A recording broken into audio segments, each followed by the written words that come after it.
ခါတော့ကကိုက်လို့ခေါ်တဲ့ချစ်စရာကောင်းကြီးအမြဲတမ်းတက်ကြွနေတဲ့ကောင်းလေးတစ်ယောက်ရှိခဲ့ပါတယ်။တနေ့မှာတော့သူဟာပန်းချံထဲမှာလမ်းလျှောက်နေရင်ထူးခြားတဲ့အရာတစ်ခုကိုတွေ့သွားခဲ့တယ်။အဲ့ဒါကတော့မြက်ခင်းပေါ်မှာတောက်ပနေတဲ့ရွှေရောင်ကစားစရာကားလေးတစ်စီးပါ။ဝါလှလိုက်တာ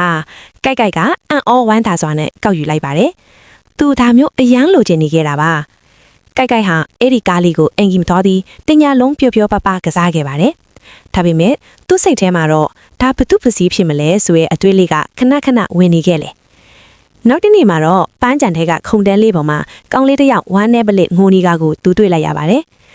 ငါရဲ့ကားလေးပျောက်သွားပြီအဲ့လားငါအချစ်ဆုံးကားလေးပါလို့ထိုကလေးကရှိုက်ကြီးတောင်ငင်းဖလိုနေပါရဲ့ကိုက်ရဲ့လက်ထဲမှာသူ့အကြိုက်ဆုံးရွှေရောင်ကားလေးရှိနေပါရဲ့ပြန်ပေးလိုက်ရင်သူကစားရတော့မှာမဟုတ်ဘူးဒါပေမဲ့ငိုနေတဲ့ကလေးလေးကိုကြည့်ပြီးကိုက်ရဲ့စိတ်ထဲမှာမကောင်းဖြစ်လာပါတယ်ဒါသူပိုင်တဲ့အရာမယ်ငါရိုးသားရမယ်လို့သူဆုံးဖြတ်လိုက်တယ်ကိုက်ဟာကလေးလေးစီကိုတွားပြီးကားလေးကိုအပြုံးနဲ့ကမ်းပေးလိုက်ပါတယ်ကလေးလေးရဲ့မျက်နှာမှာချက်ချင်းဆိုသလိုအပြုံးတွေဝေးစားပါတာကိုမြင်ရတဲ့အခါကိုက်စိတ်ထဲမှာကားလေးမဲ့ကစားရတော့ငါထက်ပိုပြီးကြည်နူးစရာကောင်းတဲ့ပျော်ရွှင်မှုကိုခံစားလိုက်ရပါတယ်မိမိပိုင်ဆိုင်မှုမဟုတ်တာကိုယူထားခြင်းထက်ရိုးသားစွာနဲ့တခြားသူကိုပြန်ပေးနိုင်ခြင်းကပိုပြီးစိတ်ချမ်းသာမှုကိုပေးစွမ်းနိုင်ပါတယ်